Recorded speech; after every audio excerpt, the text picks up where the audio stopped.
Now, what soil should you be using? In an ideal world, we'll be using 100% compost because it's the most nutrient rich and it's the most friendly to the plants. Now, obviously, there are a lot of ways to make compost or to buy compost or etc. Personally, I would just go with something that's as organic as possible because at the end of the day, even though there are a lot of ways to make compost and to get to the final product, just about everything is going to give you a similar result as long as it is in the organic range, of course. Now, for those that perhaps want to save a little bit of money but still want to get a good quality crop, make sure that you don't drop any lower than 50% compost because that's when we're starting to risk a loss of nutrients here. So, in my opinion, if you were looking to save a bit of money, go 50% compost and 50% topsoil. The reason why you don't want to go any more than 50% on the topsoil side of things is because a lot of the time topsoil is taken from, like, say, a development where it's literally just the soil that was on the ground that was taken away so that people could lay the bricks and do etc. So now, naturally, that won't be a very nutrient-rich soil to grow your plants in because there was nothing growing there before. There was a reason why there was just a little bit of grass here and there, you know?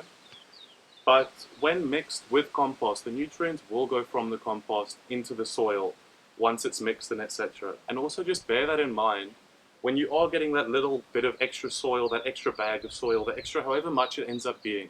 Just bear in mind to get extra compost as well as extra topsoil. Or, once again, only compost is fine. But don't go only topsoil because it's not nutrient rich enough.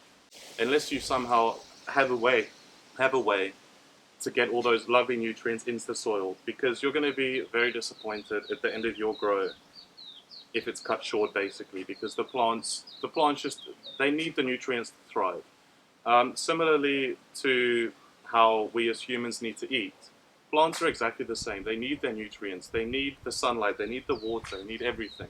So just bear in mind that it actually isn't a loss to spend that extra little bit of money when you see your carrots and your cabbages and your flowers and your all of those different kind of things. When you see your produce at the end of the day after it's been in nutrient-rich soil, you know that you've done the right thing and you've actually saved yourself money with the amount of veg you're going to have on your dinner table.